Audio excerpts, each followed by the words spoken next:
ya, ¿cómo lo ven? Sí, Sí, está se ve completa. bien. Listo. Bueno, no voy a poner mi imagen porque está como mala la señal, entonces pues para que no genere interferencias.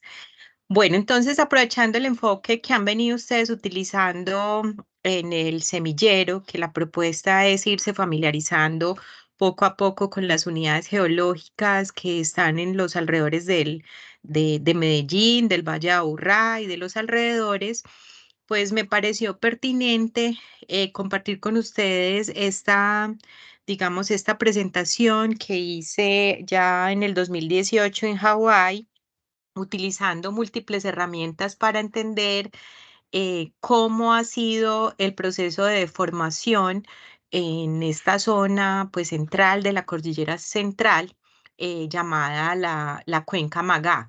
Y prácticamente en la Cuenca Magá pues están pues muchas unidades geológicas, es lo que llamamos, está bajo la influencia de la falla Romeral hasta la falla Cauca, y pues digamos que todo lo que sucede en esa cuenca pues realmente tiene una implicación muy grande con la geología regional de la cordillera central.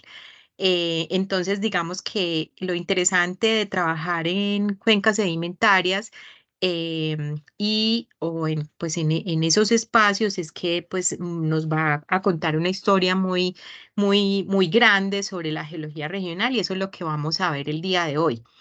Obviamente haciendo énfasis pues en el trabajo termocronológico que hemos venido desarrollando. Entonces, pues importante también contarles que este proyecto nació más o menos en el 2010 con la Universidad Grenoble de Alpes, auspiciado por Colciencias, hoy MinCiencias, por el ICETEX, y tuvimos el acompañamiento de la compañía Gico, que fue la que nos vendió los equipos que están actualmente en el laboratorio de paleomagnetismo que tenemos también en la universidad. Entonces, pues en este proyecto ECOSNORD se permitió la movilidad académica de más o menos unos 10 estudiantes de pregrado y maestría a Francia, y también muchas veces pues la movilidad académica desde Francia hasta Colombia. Tuvimos 3 ECOSNORD seguidos y bueno, decidimos descansar un poco. Seguramente volveremos a buscar pues un proyecto de movilidad académica como este, tal vez más enfocado hacia Alemania. Bueno, entonces, para que ustedes vayan ubicándose también en este marco tectónico, pues lo que observamos es que cuando vamos a hablar de la esquina norte de Sudamérica, pues no es tan fácil de entender porque se da pues la conjunción de varias placas tectónicas. Ustedes pueden observar pues al occidente la placa Nazca, pero también está la injerencia de la placa Cocos, está la placa Caribe contra el bloque norandino, pero también hay eso que está en moradito, es lo que conocemos como el bloque Panamá-Chocó. Y ese bloque Panamá-Chocó pues prácticamente nos permite contar la historia de cuando se cierra la comunicación entre los dos océanos, Atlántico y Pacífico, con el cierre del Istmo de Panamá. Entonces, entender cuándo las Américas Central y Suramérica pues se conectan, pues es una historia bien interesante porque todos esos procesos tectónicos y toda esa pues digamos que todos esos esfuerzos se van a ver reflejados en las deformaciones que vemos en las rocas pues incluso de la cordillera oriental. Es decir, pareciera que esta llegada de este bloque Panamá-Chocó pues es uno de los culpables más importantes de lo que llamamos como orogenia andina. Y a la derecha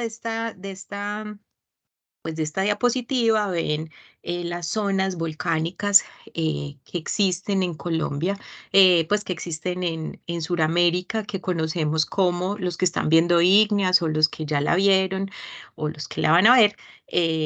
pues se pueden ubicar en que en Sudamérica, debido a la subducción de la placa Nazca contra contra Sudamérica, pues hay tres grandes zonas volcánicas. Una zona llamada la South Volcanic Zone, que queda pues hacia Chile y Argentina parte. Hay una partecita que es en la Patagonia, pero no está relacionada con la placa Nazca, sino con la placa hacia el sur. Está la zona entre Perú y Chile, que es la Central Volcanic Zone, y en Colombia está ubicado en la North Volcanic Zone.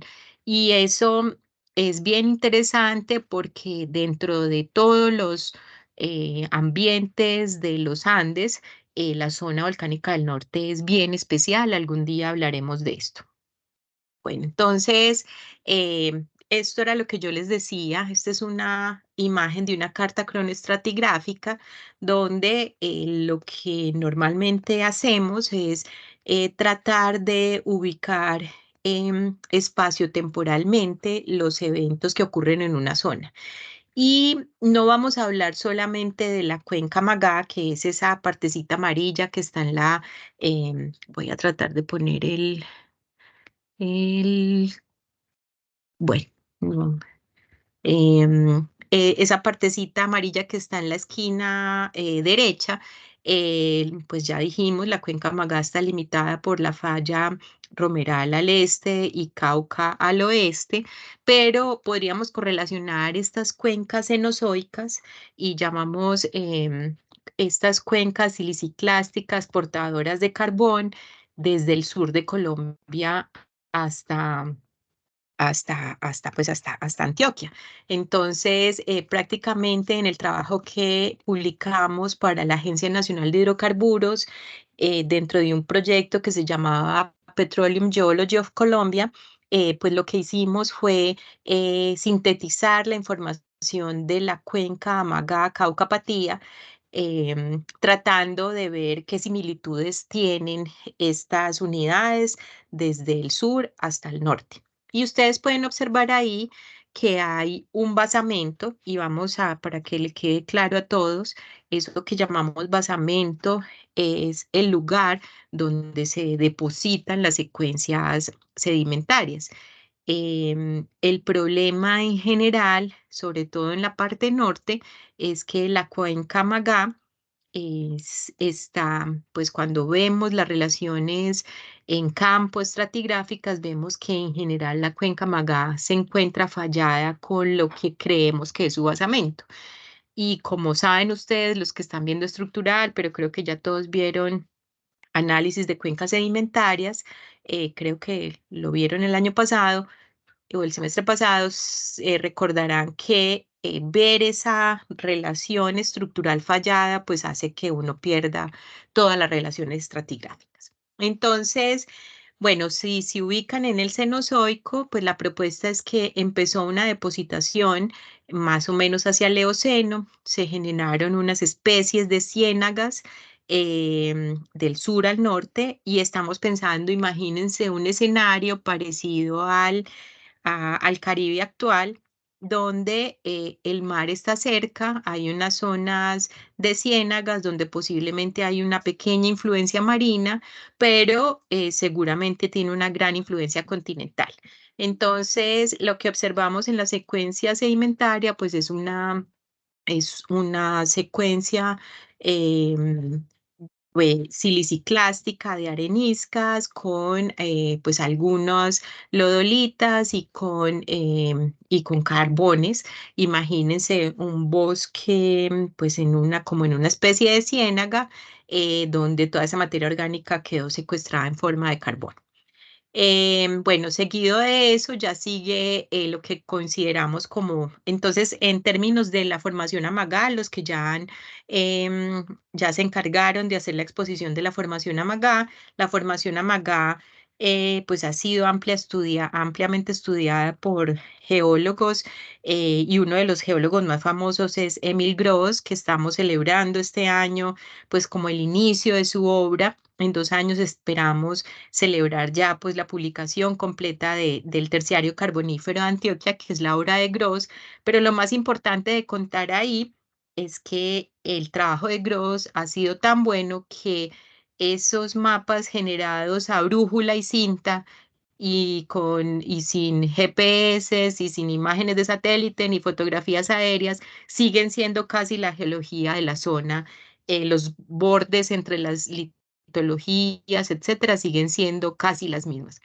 Bueno, vemos que la formación Amagá, entonces, según el trabajo de nosotras, Gloria Sierra y yo, lo dividimos en el miembro inferior y superior, pero según Gross lo divide en 3 miembros. Nosotros proponemos que estratigráficamente se divida solo en dos. Lo mismo pase hacia el sur de la cuenca, hacia el Patía, y todo esto está incluido por pues un cinturón porfirítico que va a ser también tópico de esta charla y que es muy importante en términos metalogenéticos porque pues están mineralizados y son portadores de grandes depósitos de oro, cobre, molibdeno, y asociado pues a ese vulcanismo. Hay un vulcanismo más o menos desde hace 17 millones de años, y después ya viene el vulcanismo actual, pero eso es lo que llamamos la formación Combia, que también sé que algunos la, la vienen preparando para trabajarla en el semillero. Y la formación Combia pues tiene varias características. En algunas ocasiones tenemos lavas basálticas, em, y incluso ignimbritas basálticas que son bastante peculiares. Las encontramos como en un vulcanismo fisural, después hablamos también de eso, y flujos piroclásticos. Entonces encontramos pues rocas de afinidad toleítica y calcoalcalina. Y ya viene entonces pues el proceso del Plioclastoceno con el vulcanismo actual. Entonces, recomendaciones cuando uno hace una revisión de la geología regional, trata de coger ese mapa geológico y ponerlo en un orden cronoestratigráfico para irse armando una historia de la evolución. Que vemos ahí que ese basamento está conformado por rocas, un basamento cristalino que puede ser las rocas metamórficas y las rocas oceánicas, em, pues típicas de lo que ya viene formándose en la cordillera occidental, pero que ha venido llegando al continente pues desde el Cretácico. Bueno, entonces ubiquémonos en el espacio. Espérenme que esto, ve, no sé cómo,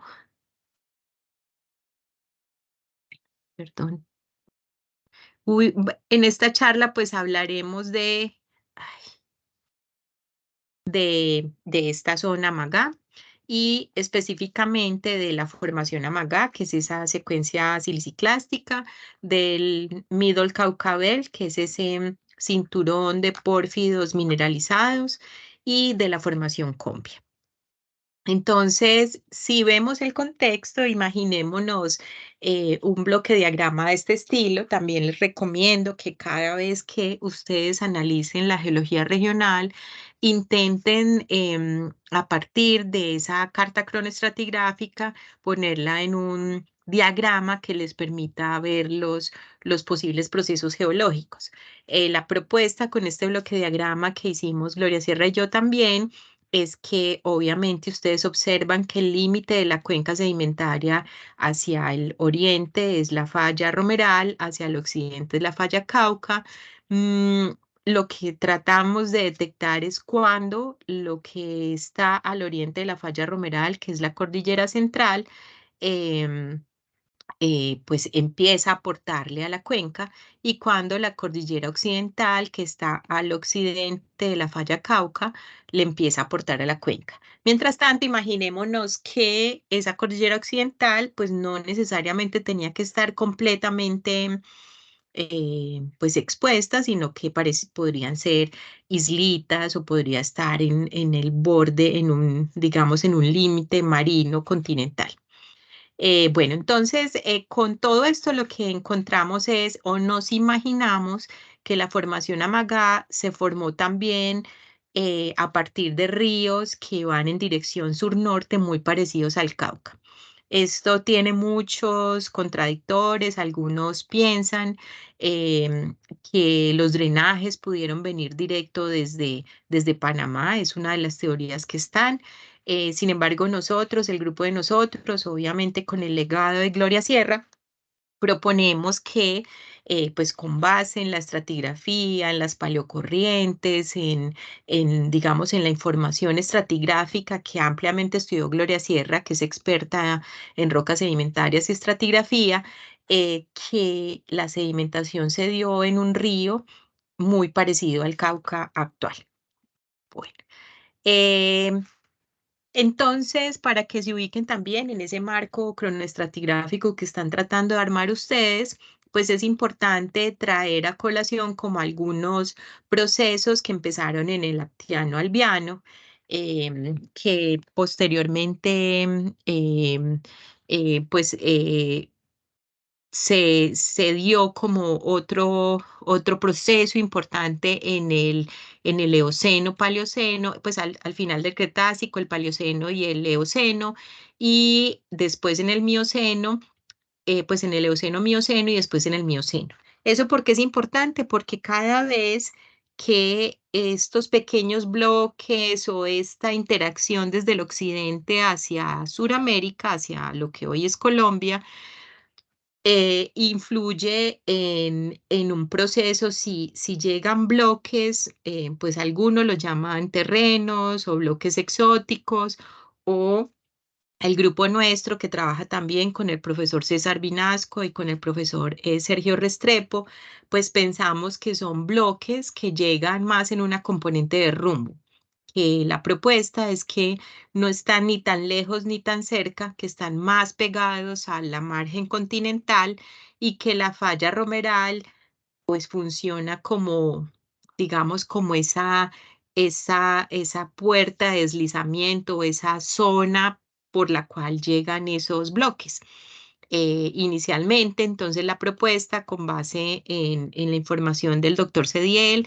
El profesor Cediel, pues es, digamos, uno de los tutores que me recibió a mi llegada de Japón. Cuando llegué a DAFID, el profesor Cediel estaba trabajando con nosotros y es el que ha generado, pues, como estos mapas, em, pues tectónicos que utilizan ampliamente la industria de los hidrocarburos y del sector metalogenético, pero pues hay muchas corrientes. Yo solamente lo que quiero mostrar ahí es que ya sea por la teoría de Fabio Cediel o por o la teoría de Tusani Restrepo, o cualquiera de las teorías, necesitamos la llegada de cierto tipo de material desde el occidente.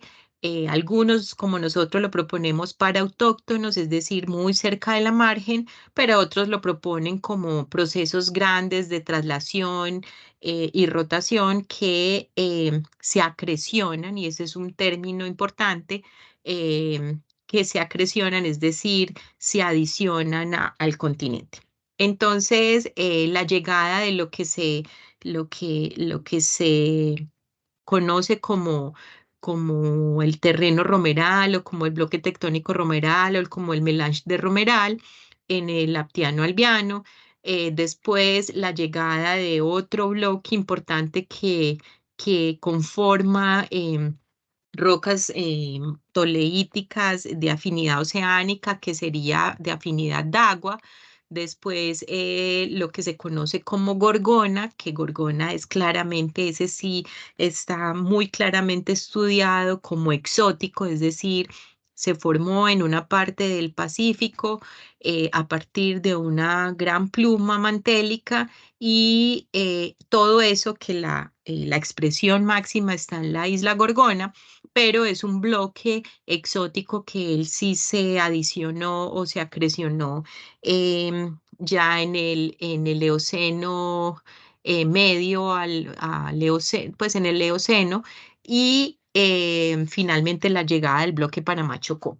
Cada vez que llegan esos bloques de forma tangencial o de forma oblicua, como lo quieran poner, pues induce una cantidad de esfuerzos que van a deformar las rocas que existían en el continente y son las que van a formar, pues son las responsables de la orogenia andina.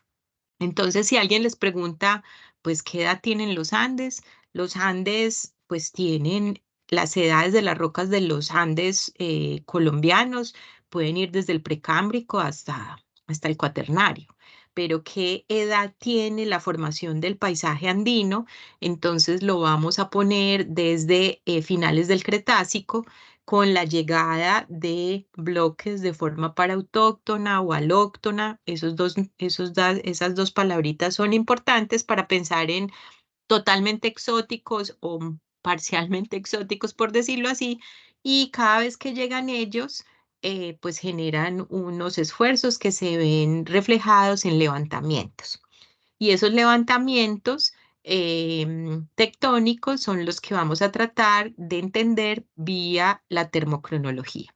Bueno, yo quisiera que me digan si hasta ahora vamos entendiendo todo este marco porque es importante pues tenerlo en cuenta para lo que vamos a hablar.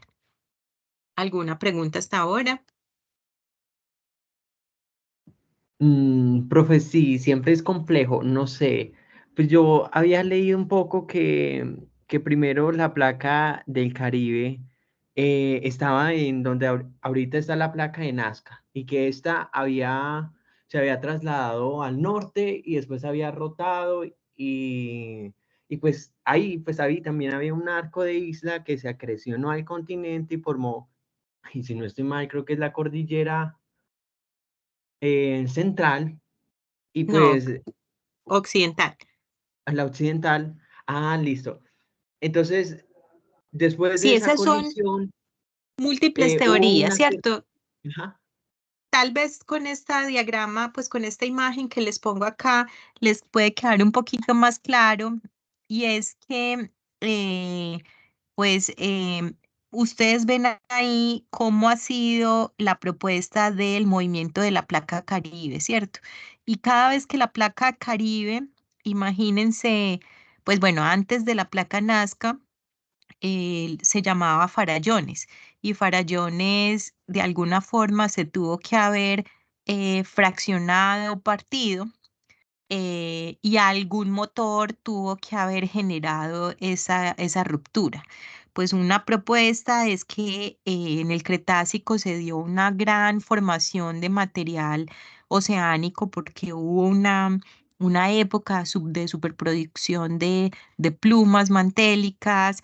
Entonces se generó lo que conocemos como el CLIP. Y el CLIP es el Caribbean Large Igneous Province, que prácticamente es lo que conocemos como la placa Caribe, pero la placa Caribe en su movimiento va trayendo consigo muchos pedazos de islas que va encontrando. Esto realmente son retazos, pues digamos, el movimiento de estas placas tectónicas pues van trayendo como especie de basurita geológica. No estoy sonando despectiva, sino que imaginémonos que en su movimiento, pues se encuentra pedazos de islas, pedazos de platós, arcos volcánicos, y eso es lo que se ve reflejado ahí con diferentes colorcitos en esa, digamos, en esa margen, es decir, la margen del bloque, la margen norte de Sudamérica es bien compleja porque siempre tenemos un lugar de intersección de varias placas y entre esas placas pues va a quedar encerrado un montón de retacitos que todavía no entendemos muy bien. El punto es qué tan lejos estaban de la margen, si están para autóctonos, es decir, se mueven en la componente de rumbo y es la falla romeral que Vinasco la propone desde que está desde el Permo Triásico, actuando, es decir, es una margen que está instaurada pues desde hace muchos millones de años y que vía esa falla romeral, pues se acrecionaron muchos pedacitos o se han pegado pedazos exóticos de todo tipo. Entonces, tiene razón, pues el hecho de que Farallón, el movimiento de la placa Caribe trajo mucha parte de ese material. Incluso la placa Caribe sigue moviéndose y sigue siendo la responsable de, de parte de la conformación de la Sierra Nevada de Santa Marta. Eso también lo verán ustedes en Geología de Colombia, pero de hecho, pues ese proceso es lo que se ha tratado de entender a partir de todo el material oceánico que se ha emplazado al occidente de Romeral. O sea, si uno quisiera definir la geología de Colombia, podría decir que hacia el oriente de la falla Romeral dominan procesos más continentales, como es en geología, no siempre eso es del todo cierto, pero pongámoslo así sencillo, y al occidente de Romeral dominan basaltos y rocas de afinidad oceánica, muchos de ellos asociados a lo que se conoce como el Caribbean Large Igneous Province, que es parte de la actividad de la placa Caribe. Listo. Pues no me iba a meter mucho en eso porque no es en el tema, pues pues sí está, pero no está, pues bueno, pues esto se hablará mejor en Geología de Colombia, pero em, en sí lo que ustedes pueden ver ahí es el desarrollo de cómo ha sido el proceso de cierre del Istmo de Panamá, que se calcula, bueno, algunos autores proponen que este cierre ocurrió completamente hace 14 millones de años y nuestro grupo propone que ha sido un cierre multiepisódico y que comenzó hace 24, después 20, 18, 14, 12, 9, 7, 5, 3, 2, y que más o menos a los 2 millones de años o 1 millón de años terminó de cerrarse el flujo de aguas y de especies entre el Océano Pacífico y el Océano Atlántico. Entonces, em, y eso último que acabo de decir ha sido muy apoyado por los biólogos porque pues las especies se han podido, digamos, rastrear como una diferenciación más tajante, más o menos a los 2 millones de años. Pues es como el flujo completo. Entonces, depende mucho de la mirada de las diferentes teorías, pero lo que voy a mostrar hoy es parte de lo que ha venido construyendo nuestro grupo y que pues ha producido algunos artículos en función de un cierre multiepisódico del bloque Panamá-Chocó y del Istmo de Panamá que se ve reflejado en la deformación en la cuenca Amaga. Bueno, no sé si quedó más o menos, yo sé que no quedó claro, creo que los embolaté un poquito más, pero sí, la historia es un poco más compleja de lo que la venía contando. Tienes toda la razón.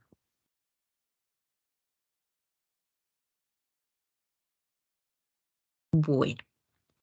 Entonces, el semillero, como habíamos hablado, pues no se puede dedicar sola, como se llama, geología regional y geoquímica. Y pues en sus aliados con geología económica, sus aliados con geotermia, pues es un semillero que nace a partir de pues, del uso de múltiples herramientas para entender la geología regional. Obviamente, mi base inicial fue la geoquímica, la que hice en el doctorado, pero a partir de, bueno, incluso antes de irme para Japón, ya estaba trabajando en termocronología.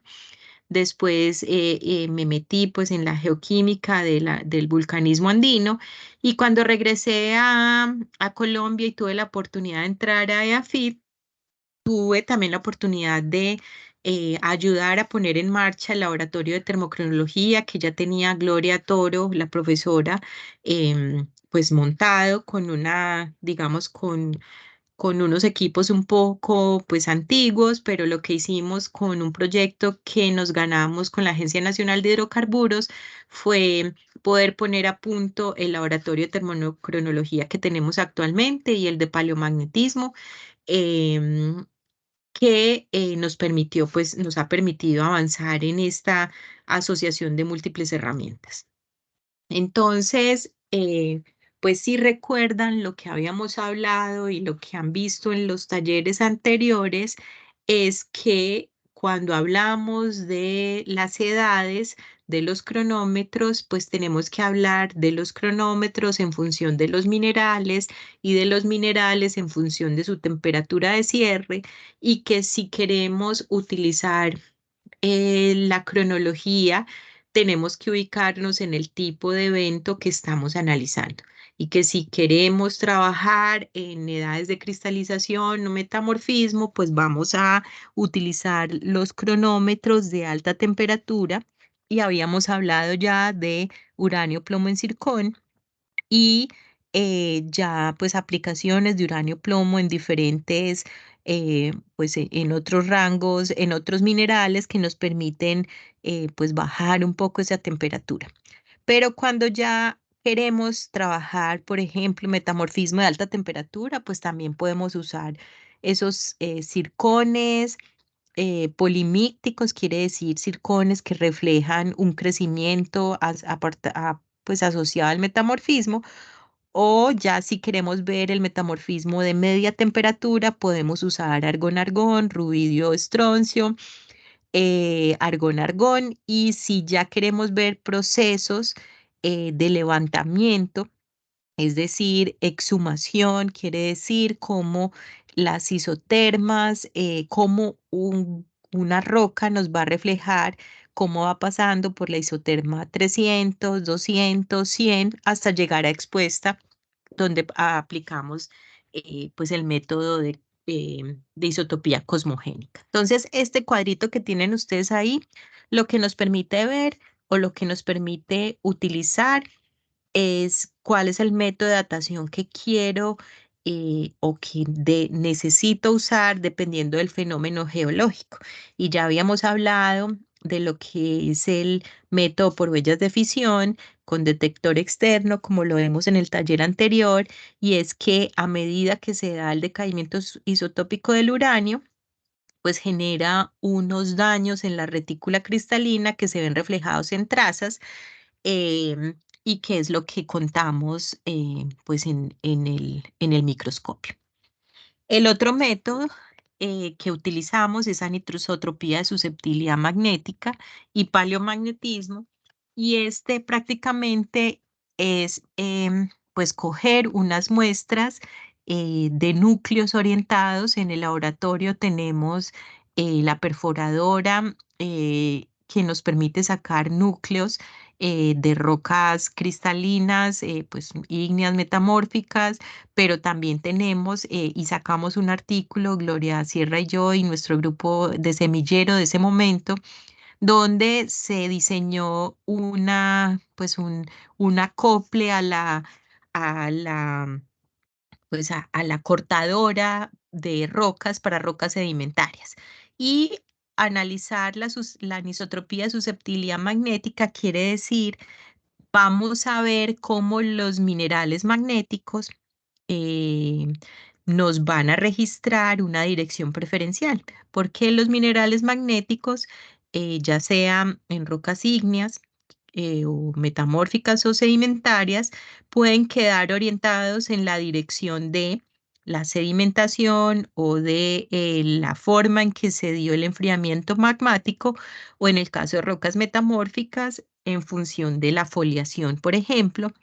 Pero si suceden fenómenos o deformaciones, pues entonces la, la técnica es muy interesante porque nos puede mostrar los diferentes ejes de formación de la roca. Es decir, si ustedes ven ahí en la parte central de esta diapositiva, que es una fábrica sedimentaria, puede ser que los minerales estén distribuidos aleatoriamente, Em, pero si a una roca sedimentaria la empezamos a hacer una presión en una dirección, pues es posible que los minerales portadores del magnetismo terminen alineados en una dirección preferencial. Entonces uno podría identificar la fábrica mineral a partir de la anisotropía susceptibilidad magnética.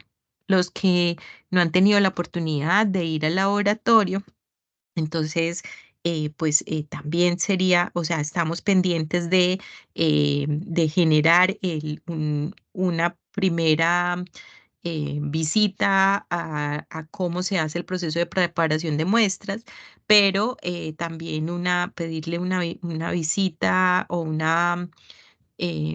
pues una explicación sobre el laboratorio al profe José Duque o a quien él asigne para que les cuente un poco en qué funciona la técnica. Tenemos un equipo buenísimo que se llama CapaBridge que nos permite sacar los núcleos orientados.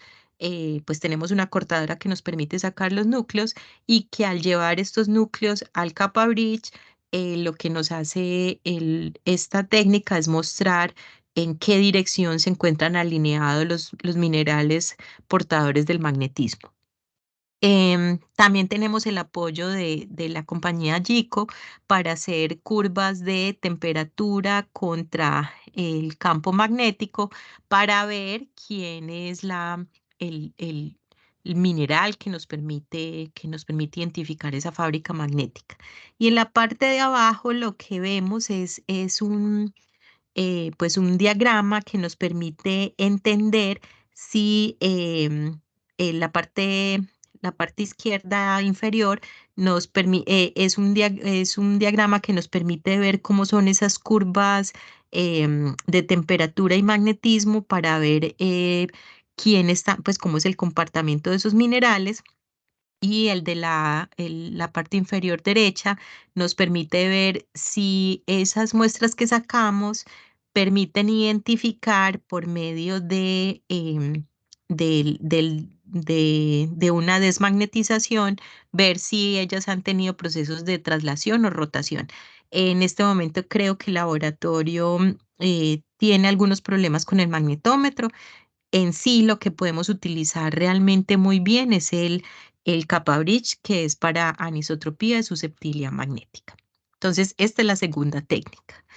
La tercera técnica es cómo juntamos toda esta información utilizando modelos computacionales pues, bastante robustos, donde al entrarle un montón de parámetros como el flujo de calor, los parámetros de la corteza, de la densidad, obviamente, pues este proceso lo hacemos dándole al programa PQube un escenario donde pensamos que se han dado los procesos de exhumación, por ejemplo, el registro sedimentario con lo de la palinología nos permite decir pues cuándo se dio la sedimentación y cuándo se dieron procesos de inversión tectónica. Entonces, pues desde la geología regional a este tipo de modelamientos le damos todos los insumos para que a partir de los datos que generamos con huellas de fisión en circones, apatitos, uranio, torio, helio en circones y apatitos, modele los escenarios tectónicos más, pues como que más exactitud se pueden predecir con un modelamiento de más de 80.000 modelos. O sea, lo que hace es tomarse su tiempo. Realmente este modelamiento dura meses. Usamos el supercomputador Apolo para hacer este modelamiento. Y bueno, ya hemos producido varias tesis, una de pregrado y dos de maestría, bueno, y una de doctorado, donde se ha aplicado el modelamiento termocinemático y en esto nos ha ayudado el profesor Mauricio Bermúdez. Eh, a ver, vamos a ver, es que no me está pasando. Bueno, este es em, la base de ese modelamiento es que al entrar todos esos parámetros, lo que hace es seleccionar un escenario que se llama, pues a partir de una estadística que se llama el misfit, que nos permite ver qué tan cercano a uno es el modelamiento. Después les explico un poco más de esto, pero nos permite generar, entender cuál es el tiempo en el que se dio una posible exhumación y también cuál es la tasa o digamos, la rapidez con que se genera esto. Como ustedes saben, tenemos el supercomputador Apollo, que es en convenio con la Universidad de Purdue, pero ya hay una versión mucho más avanzada de Apolo, en este momento no recuerdo su nombre, que podemos usar también Neafit porque hace parte pues de lo que con lo que contamos en EAFIT. Entonces, para ir cerrando esta primera charla, les voy a contar un poquito la estrategia que tenemos cada vez que vamos a hacer un muestreo, ¿cierto? Porque parte de lo importante de hacer análisis es cómo muestreamos.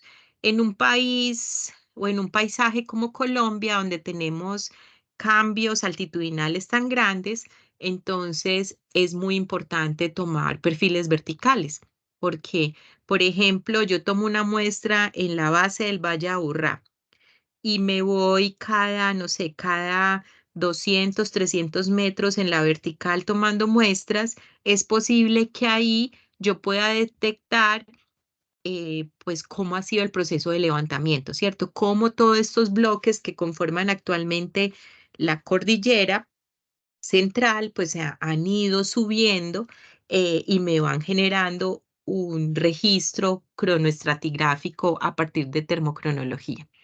Entonces, para poder hacer todo este proceso de muestreo, hemos utilizado columnas estratigráficas, todo el trabajo que hizo Gloria Sierra durante 20 años, perfiles verticales y de afloramiento, y hemos hecho algunos, pues como algunos convenios con minas que nos han permitido tener pozos de perforación que claro, son muy interesantes porque nos permiten cortar todavía más la corteza y nos permiten llegar pues a mayores profundidades.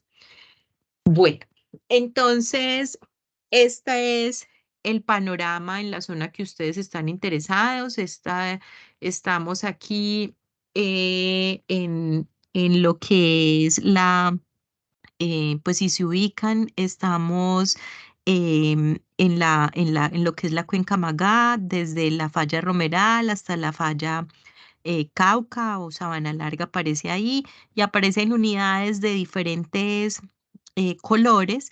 Lo que está en morado es la diorita de Pueblito, que es una roca ultramáfica que está trabajando uno de nuestros integrantes del semillero. eh, que son esas rocas ultramáficas que permiten ser usadas para fertilizantes. Es la tesis que va a presentar Brian la próxima semana, creo, para que estén atentos. Y todo lo que está rodeando ahí a la diorita de Pueblito, pues es la formación Amacá, que es parte de lo que nos interesa en este caso y es de donde se sacaron esas muestras que están en colorcitos, son parte de las rocas sedimentarias de la formación Amacá. Y lo que está en blanco y negro son los pórfidos que fueron muestreados, lo que está en un gris más oscuro son esos pórfidos tipo Cerro Tusa, Cerro Bravo, todos esos pórfidos que se encuentran cuando uno va bajando hacia la Pintada, que ve esos farallones, son esos pórfidos, esos cuellos volcánicos que fueron muestreados para paleomagnetismo y anisotropía de susceptibilidad magnética. Bueno, y este es el mapa de todos los depósitos que se encuentran en la zona cercana a Titiribí. Algunos depósitos epitermales de oro, algunos depósitos porfiríticos de oro y cobre. Y pues lo que nos muestra esto, todos estos pórfidos están aquí dentro de la cuenca Amagá y ellos están altamente mineralizados y lo que conocemos como el cinturón porfirítico del Cauca Medio, y tuvimos la fortuna de tener algunos pozos de perforación. Y esta es la estrategia, tratar, las minas nos dejaron tomar muestras en estos pozos de perforación. Miren que ahí pues estamos yéndonos en la vertical para entender cómo es el proceso de enfriamiento y o exhumación de esa diorita porfirítica mineralizada en el depósito, en un depósito cercano a Titiribí llamado Juntas. Y bueno, entonces, eh, esta es la parte que vamos hasta hoy, es cómo la geología regional nos ha permitido generar hipótesis, y es a partir de la cuenca Amagá-Cauca-Patía, cómo podemos entender los fenómenos deformacionales durante el Cenozoico, a la luz de todos esos bloques y del paso de la placa Caribe y del bloque Panamá-Chocó y de todos los bloques que han llegado, y cómo esos procesos generaron, pues si los bloques, si los Andes están formando, pues están en inclemencia con el clima, y el clima hace erosión y entonces se da sedimentación, pero a la luz que se va, a la vez que se van dando sedimentación, se puede dar deformación, y parte de esas cuencas también vuelven y se levantan y vuelven y se retrabajan. Y también teniendo en cuenta que estamos en una zona de subducción, pues de diferentes placas en diferentes tiempos, pero eso ha generado un vulcanismo, y el vulcanismo Combia parece ser la respuesta a ese arco que se formó después de la partición de la placa Farallones, em, para formar pues la placa Nazca y Cocos. Entonces, pues esa es la historia que contaremos en el próximo seminario. Preguntas hasta ahí, o sea, estamos usando termocronología, anisotropía, susceptibilidad magnética, modelado termocinemático, y geoquímica es la última, pues digamos, la última etapa que se añadió a todo esto. No sé si tienen preguntas hasta ahí. No, profe, pero la verdad sí me gustaría, digamos, tú tienes los estudios por ahí para que nos los compartan, los que ha hecho Gloria Sierra. Sí, pues todo están, si ustedes entran, no sé si están acostumbrados a mirar el, en la página o, bueno, la herramienta que se llama ResearchGate. Prácticamente todos los científicos vamos colgando ahí la información, porque pues es una forma de divulgación libre, ¿cierto? Entonces todo lo que se ha publicado está ahí, está en el ResearchGate mío. Les recomiendo que cada uno de ustedes ya vaya abriendo su propio ResearchGate, para que puedan ir figurando y me cuentan para adicionarlos como parte de, pues, del laboratorio que manejamos. Entonces ahí están colgados los libros de Amagá Caucapatía, están los artículos sobre la formación Amagá, están los artículos sobre Combia, están, sí, están pues todos los artículos bases de esto. Lo que no se ha publicado es la parte del modelado termocinemático, ni esta parte de los depósitos, porque en parte mis estudiantes, bueno, ya Camilo Uribe es doctor, pero no le ha quedado tiempo para terminar de publicar, pero digamos que todo lo que es de Amanga está publicado y está en mi página de ResearchGate. Si quieres, Sergio, lo buscas o me dices por el WhatsApp, yo te lo mando y les comparto mi perfil en ResearchGate, y ya pueden entrar ahí, pueden pues bajar toda la información, y no solo la mía, la de Camilo, la de Andrés, la de todos los científicos pues que van conociendo todo, y pues no solo nacionales, sino pues internacionales. Vamos colocando la información ahí. Algunas veces por problemas de publicación de derechos de autor, no de nosotros, sino desde las editoriales, se debe pedir un permiso. Entonces ustedes pueden escribirle a cualquier autora y decirle, yo quiero acceder a su artículo y uno de forma privada le puede dar, pues mandar el artículo. Pero si no, ya tienen los títulos y los pueden bajar vía pues la base de datos que tiene la universidad, que es excelente, que les recomiendo que la usen, que se hace vía, logueándose con la universidad para que tengan los buscadores de Science Direct, y, bueno, Scopus, etcétera, para bajar cualquier información.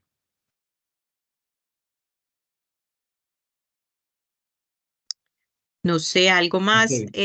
No se preocupen. La idea es que vamos ubicando los beneficios de las técnicas, las limitaciones, también siempre hay limitaciones, pero que las limitaciones se van sorteando a medida que unimos técnicas analíticas, o sea, una sola técnica analítica no nos permite concluir nunca en geología. Ese es como el mensaje que quiero que se lleven el día de hoy.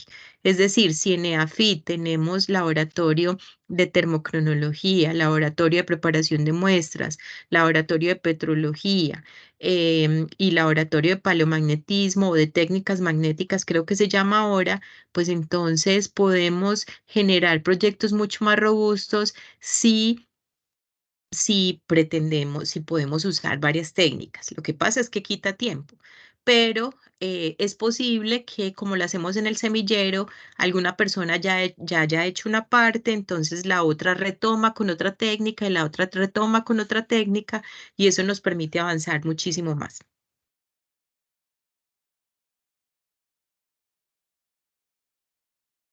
Bueno, chicos, gracias por haberme esperado. ¿Qué más preguntas tienen? Me escribe Sergio y yo te mando mi perfil de ResearchGate, pero yo creo que ya me habías escrito por ResearchGate, ¿cierto?